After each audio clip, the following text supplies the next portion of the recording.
Hi, everyone. I'm Gary Berman, the creator and host of the Cyber Hero Adventure Show. Thanks so much for joining us today. Today, we have an incredibly critical issue to discuss, which is the Colonial pipeline attack. And we have just an awesome guest who's joining us by phone today. And so everyone say hi to Mike Jones. Hey, Mike, welcome to the show. Hey, Gary, how are you? It's good to be here. Thanks so much for having me. And I have this really cool picture of you up on the screen, and there's kind of this red glow all around you. What is that about? So that's the podcast studio. We do the Haunted Hacker podcast every weekend, and the red kind of signifies the whole haunted idea. And I come from a red team background, and obviously red's my favorite color. Oh, that's cool. So tell us a little bit about the red team background. I in my time getting to know you, heard some rather extraordinary kinds of things. I hope you'll be able to be comfortable enough to share them with our live audience. So the red team experience came from after I got out of the military. I had been hacking since I was a kid and kind of already had that background. In the military, they kind of helped hone and sharpen those skills. I was part of the first group of people that became CTNs.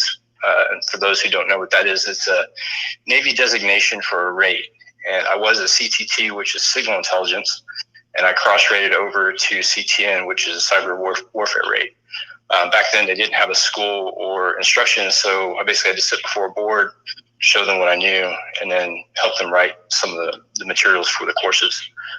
But that's where my background started with teaming and intelligence and stuff like that. I continued on through the commercial world and led teams, built teams, responded to different breaches like Night Dragon, helped oil and gas get back on their feet. So yeah, like the teaming portion of it is my passion. The hacking is my passion. Right. And, passion is a really important word. And, one of the things is part of my kind of Forrest Gump journey into the digital universe was, what is the point, the moment in time, the impetus for someone with a high level of technical competency to kind of move, towards the more criminal element, versus more of the defender element. You have some special thoughts about that based on your background. Can you share with our audience a little bit about, kind of your early on episodes and some of the decisions, that you made, which later, you came to learn from? Sure, absolutely. And one thing I want to cover too is that, you asked a really poignant question about, what makes a person take that turn. And I think we've all seen it in black and white in the headlines during the pandemic. When lockdown occurred, a lot of those criminals had to find a way to make more money or to continue making money, so they went digital. So keep that in mind. So what turned me in my background, I had the experience and the knowledge on performing, network-based attacks and some other types of attacks. And my time in the military and seeing, the level of corruption in the government, some of the things that we're doing overseas, some of the war reparations for some of the wars we've been in, it painted a very distinct picture when it comes to what molded me early on. So with that distrust for the government, some of that distaste, we went after governments that were tyrants and oppressive. Really, we wanted to fight for the people who couldn't fight for themselves. We wanted full disclosure. We wanted transparency. And that's something that people are still fighting for today. There's actually a lot more groups that are standing up to fight that type of non-disclosure and that type of secrecy that the government keeps from us. And the tension, the pandemic, and everything else that's occurred in the last couple of years has created a perfect environment. And I'll talk more about that when we talk about Colonial. The environment that we've created as a global community has welcomed this type of activity, and we'll dive into that a little bit. Yeah, indeed. And, one of the many interesting things that I have the privilege of listening and learning from you about is your PREVENT program. Can you share with our audience a little bit about the mission and how you're going about it? Sure. The PREVENT program is actually a London Metropolitan Police program. When I was over there speaking on Hackers on Tour, they approached me and wanted to know if I'd be interested in stepping up and helping out some kids. And I thought, what a great opportunity. So I jumped at it, and immediately it had a huge impact on me. Made me rethink everything that I've been doing up to that point.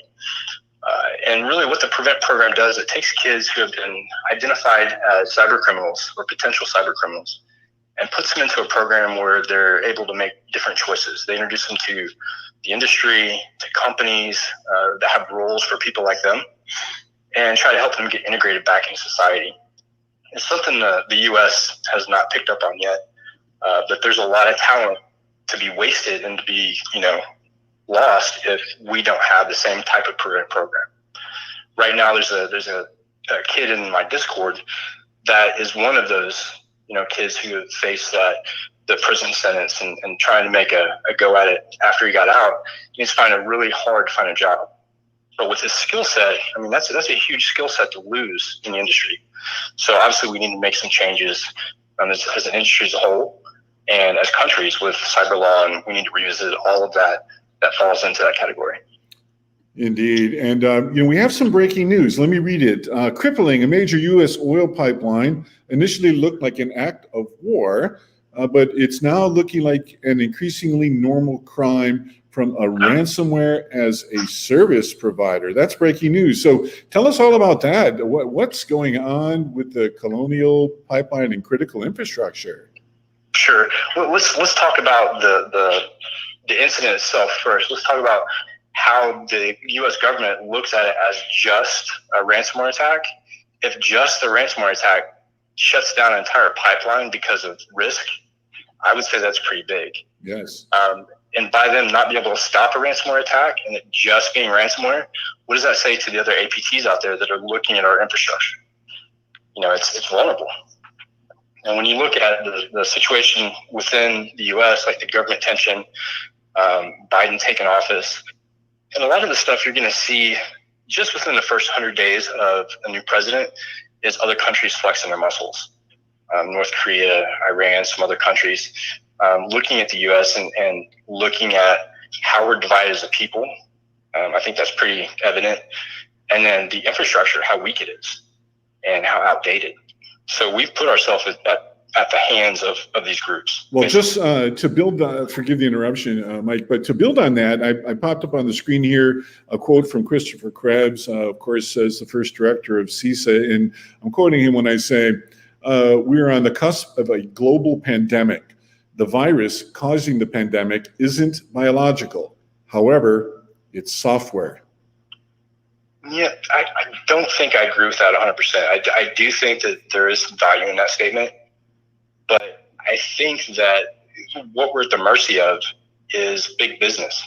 Look at how much money that pipeline makes a day.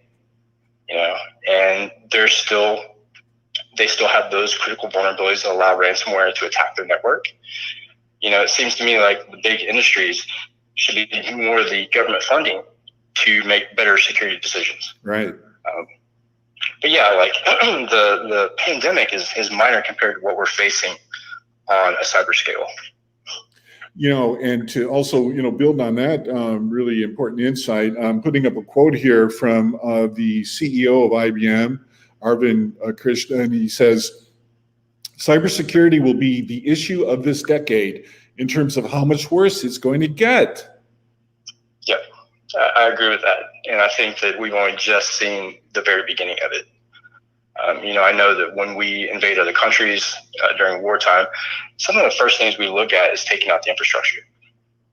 And if a country was to look at our infrastructure, it would be pretty embarrassing. Critical infrastructure is outdated. And we've only been saying this for about the last 10 years we need to focus more on that and less on, bells and whistles. Yeah, that's a really interesting insight because the genesis of our superhero comics was actually to align with CISA's critical infrastructure, designations. And, I've had the privilege to listen and learn with, from very high level people in the various ISACs. And so we, in preparation for this show, just reached out to the head of the oil and natural gas ISAC. And, there wasn't time to get her, on the show, but essentially, I'm going to pop up on the screen in just a moment the quote from them. And I'm just going to read this a little bit and to get what you think on the other side. Okay? Sure. So I'm reading, the oil and natural gas ISAC is working closely with our industry members, strategic partners, and government agencies to share timely and actionable information to increase the industry's resilience and response to cyber threats and vulnerabilities. ONG ISAC has facilitated discussions related to the ongoing incidents involving a midstream company, provided analytic tools and access to communication platforms to foster dynamic collaboration. What do you make of that?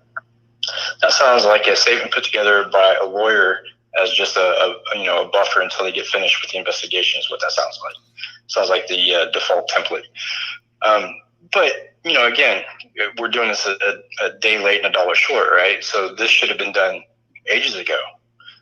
And another question I have too about the incident: how in the world does someone have a pipeline, a major pipeline, tied to its front office IT systems?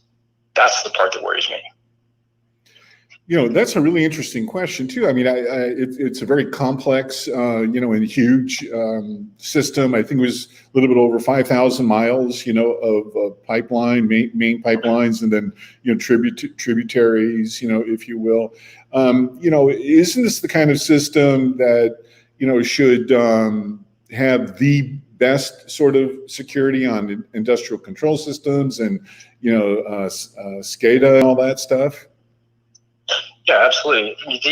The actual system itself, from what I understand through the investigation so far, the system itself that controlled the pumping and the pipeline and whatnot actually was not affected. It was the cascading effect that they were worried about. And so they shut down the pipeline in expectance of that cascading effect. But again, look at the industry, how much money that industry makes per day. And we're talking about ransomware shutting down a major pipeline that runs from Houston to the Eastern Seaboard.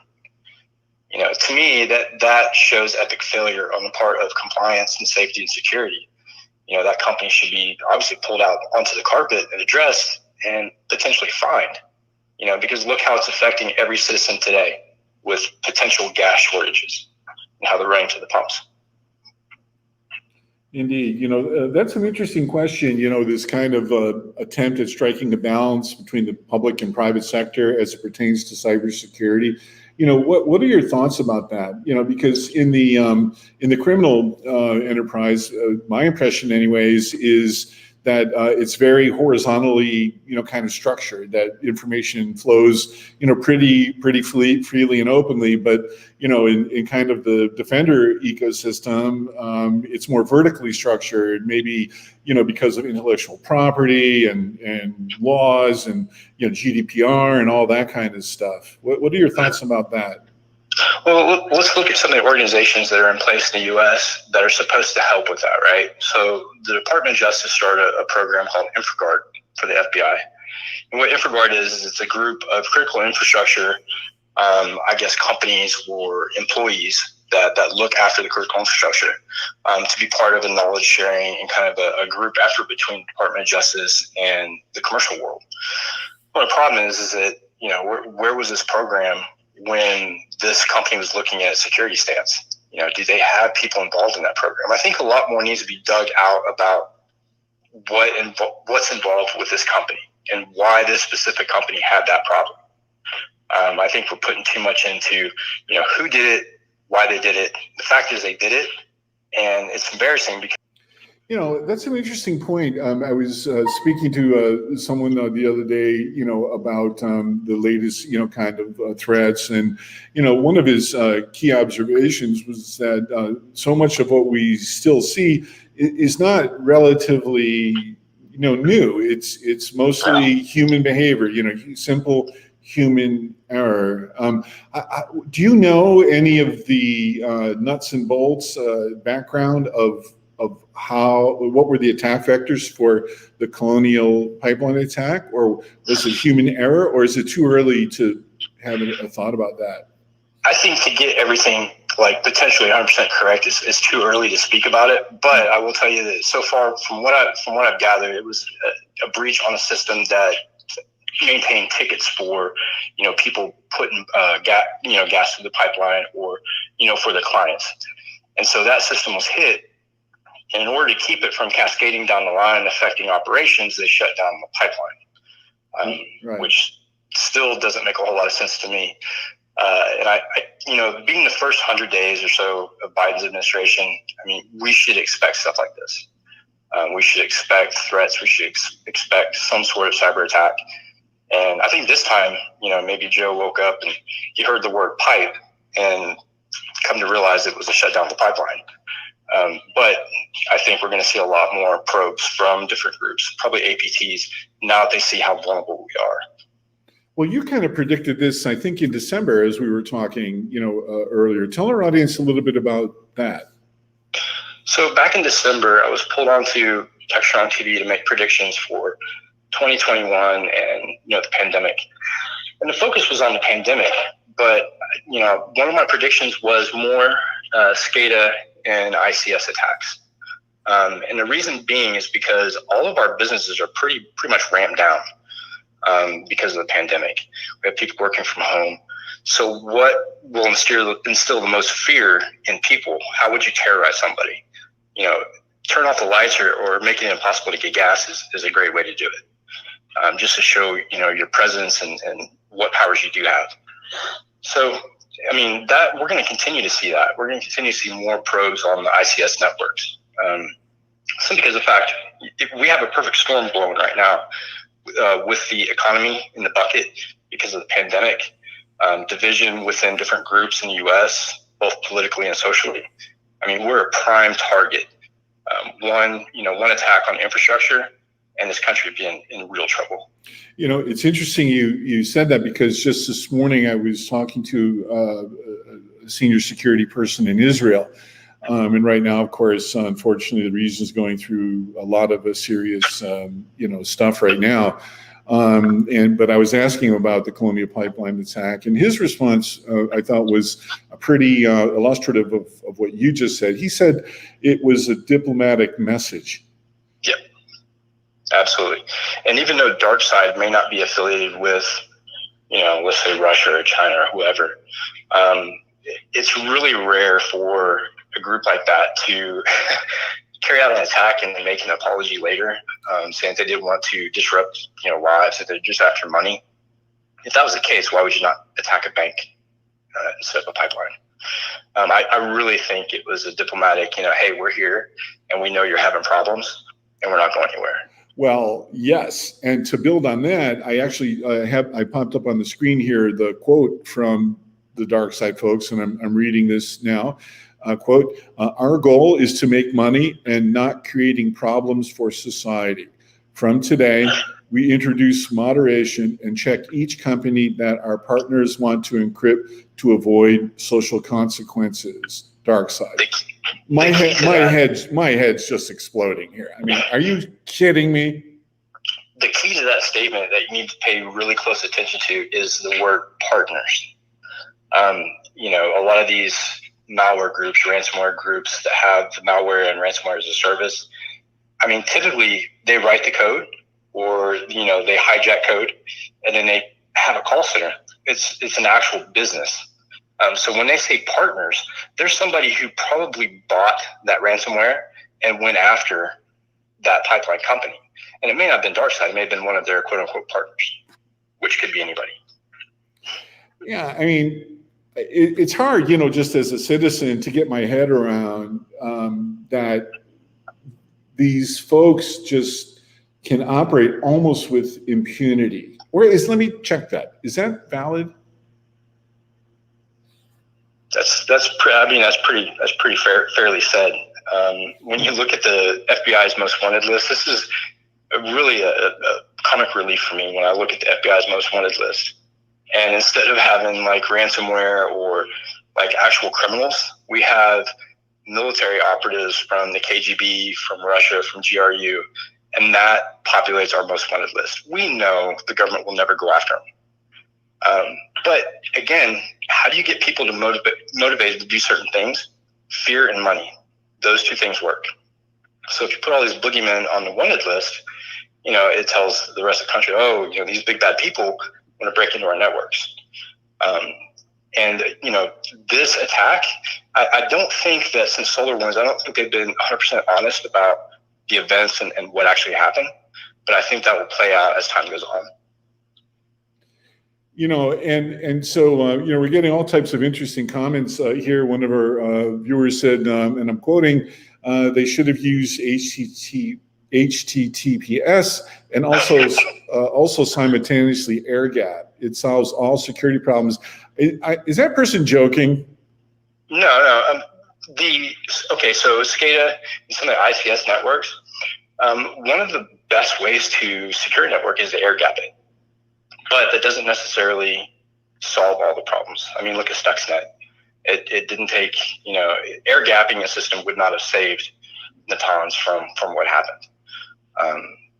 That was a physical attack with USBs.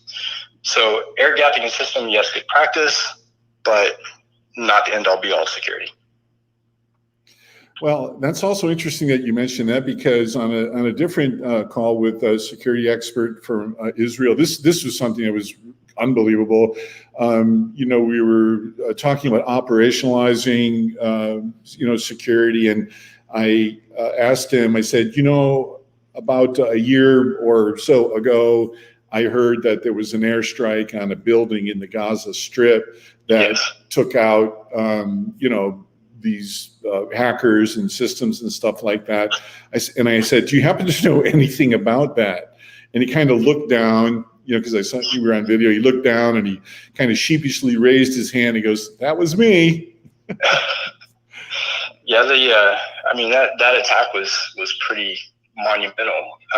But so here's one thing to remember too. During Obama's administration, sort of around the same time frame as Israel bombing the Hamas building, President Obama came out and made a statement on national television that any attack on the critical infrastructure would be an act of war. So at what point do we hold up to that idea and to that statement and, continue looking like a strong together country and pursue what's going on and pursue the right people rather than hiding behind, it's just ransomware, not that big of a deal. I think that, they're kind of shooting themselves in the foot by downplaying how critical this breach was. I think that I really would be aligned with that comment from the things that I've heard, from the cybersecurity community and folks in the defense industrial complex and stuff like that. But one of the interesting things to me, and maybe you can amplify, and validate this perspective. We have so many targets in the United States because we're so wealthy. Like, where do you start? Anywhere, just spin the bottle, pick a place.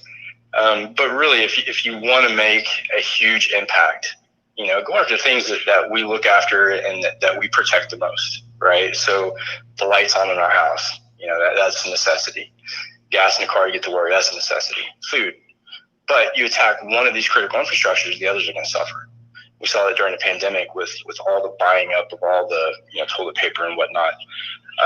Then it caused a shipping issue because they were backlogged for that product. So just one attack can cause a huge cascade of events in the U.S., especially since we're all tied together through. Like if you go to a hospital in Texas, they can pull up your medical record across the country. So any attack on that infrastructure is really going to put us in a bind. And at the rate we're going, it's not a matter of if it's going to happen; it's a matter of when.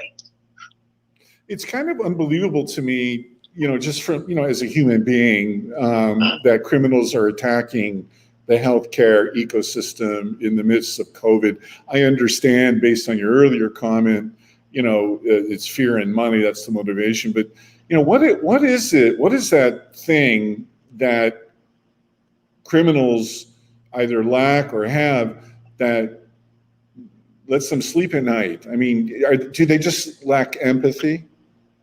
I don't think it's a lack of empathy. So what I experienced is when I was younger and attacking systems, it was like attaching a human to that system and human consequences was something that I didn't see. I didn't grasp that. I was more concerned about what I could do and where I could go with it. But yeah, I mean, it's definitely a different mindset, and it is a mindset. It's not something that we can teach in security school, but it's definitely a mindset. And those guys that are carrying out those large attacks are probably doing it under the auspice of a government somewhere. And there is no saying no to the Russian GRU if they want you to attack a certain target. Yeah, or I guess you're saying, sort of to tolerate it or, turn a blind eye, I guess, is the way, thinking about it. Is that your initial assessment, realizing, things are really going to be changing with Colonial? Do you think, is your instinct, does your large body of experience make you think that, let's say the Russian government was at least aware of this, or we just don't have enough information yet? I hate to make a statement and blow up in my face, but I think that Russia probably knew what was going on. And who's to say that this breach just happened on Friday or Saturday? Who's to say that they haven't been in the system for a couple years, and they just decided to pull the trigger now? Because one thing people don't remember is that hackers are patient. And, just because your defenses are great today doesn't mean they're going to be the same way tomorrow. And we'll sit and watch and watch and watch until we see that opening and then launch it. Wow, that's an incredibly interesting insight, about being patient.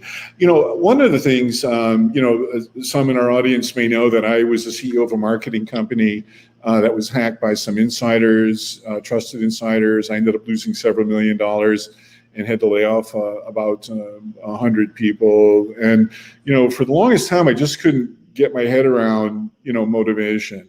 And in my case, it was, something economic, crime of opportunity, that kind of thing. But then it turned into what kind of the FBI refers to as cyber stalking. And I'm thinking of patience and what you just said about that. You've had some experience, with cyber stalking in your career. Yeah, both doing and receiving. We did a lot of cyber stalking. I guess you could consider it cyber stalking, doing OSINT and pulling up intel on specific individuals. But more or less, like the stalking you're talking about, I've seen many people go through. There was one lady in London who had some serious stalking issues. They had actually gone into their house and manipulated things in their environment, got into their computer systems, and really made the lady feel like she was going crazy. But when we looked further into it, she was definitely being stalked. And is that, forgive the interruption, Mike, is that what is sometimes referred to as gaslighting? Gaslighting, correct, yeah. Where they go in, they're really just messing with your mind. The CIA has some tactics that they do that are similar to what gaslighting is. But with this lady, she was a model, she had a career, and just terrified. And everybody she went to with this information, this data, kept telling her she was crazy. But when you look at the data, you could absolutely tell somebody was in her systems.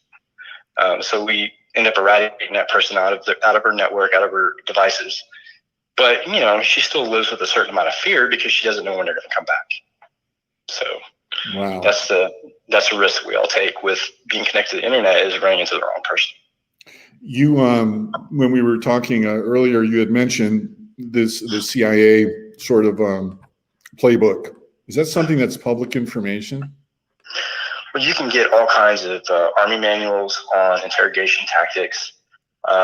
There's even a gentleman who was part of the CIA, Andrew Bustamante, and he has his own podcast, and he talks about everyday espionage and some of the tactics that people utilize. He's a keynote speaker as well, so give him a look. Wow, that's really interesting. As we're beginning to wrap up here, Mike, what's next for you? You had an extraordinary career. You're probably one of the sharpest, smartest guys that I've met. I've done almost 100 interviews, and you have much to share and much good to do with your Prevent program and initiatives like that. What's next for you? Just being a disruptor, trying to make change. There's a lot of stagnant, complacent pieces of our industry that need to be revamped and revitalized. And I think the first step of doing that is getting discussion going. And I try to do that with my keynote talks and with the podcast, is get people to think and ask questions to themselves, and determine, if I'm on the right path with my predictions or with my work. Gives them an exercise and keeps them moving. But definitely invigorate talk and discussions. And what are your thoughts or plans or affiliations pertaining to training humans? And let's say about basic cyber hygiene. Are you delving into that or? Yeah, absolutely. So a key point of my talks over the past year has been, let's forget about the word employee and start looking at people as people. Without, a good rapport with your employees and a relationship with your security staff, all you're doing is creating an insider threat. Because we all know pay is really difficult right now and the economy really sucks. So as, CISOs and thought leaders, we really need to look at people as people, and, keep moving the same direction we're going. Continue the discussions, continue the open mind and thinking out of the box. That's what's going to save the infrastructure.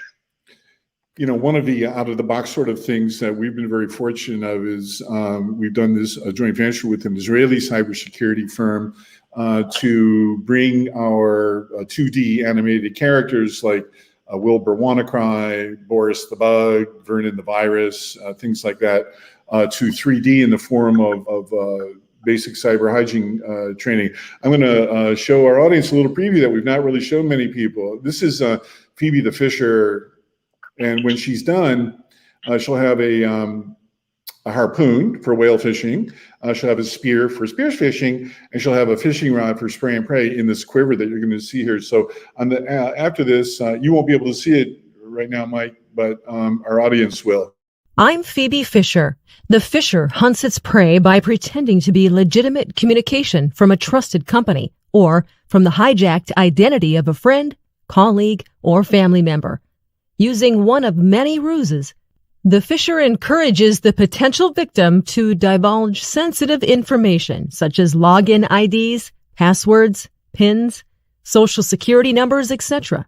This information is quickly used to steal money from accounts and to apply for fraudulent loans and credit cards. What do you think about pertaining to out of the box, something like this, like 3D animations, or what cool things, disruptive things have you seen, or would you love to see, going forward to kind of move the industry along?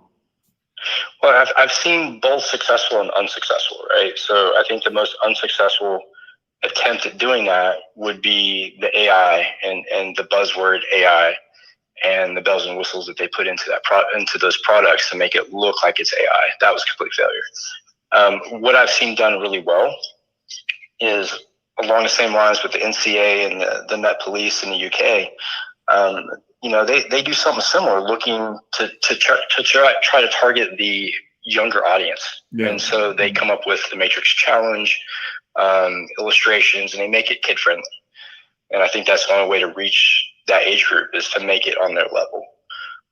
But sadly enough, it's not the kids that are posing the problem. It's the people in office and people that hold control of these networks. When you have, speaking of WannaCry, when you have 500 WannaCry vulnerabilities on your network, that's a problem. Wow. And I've seen that in oil and gas firsthand. Wow, that's amazing. And what's next for you, kind of on your journey, your mission? What do you see yourself doing, next? Well, right now I'm sitting on a couple boards, advisory boards of European companies, and we started the group called the Haunted Hacker Community. And we're really trying to build that out. We have people in there as young as like 10 years old to like 70, different levels of expertise and experience. And we just share information. We have a lot of the thought leaders from the industry, both from Europe and the US, in the Discord that we maintain. And, it's just a good community. We like giving back. And there's actually some of those kids that we talk about that went through the Prevent program that show up in my community after they get out.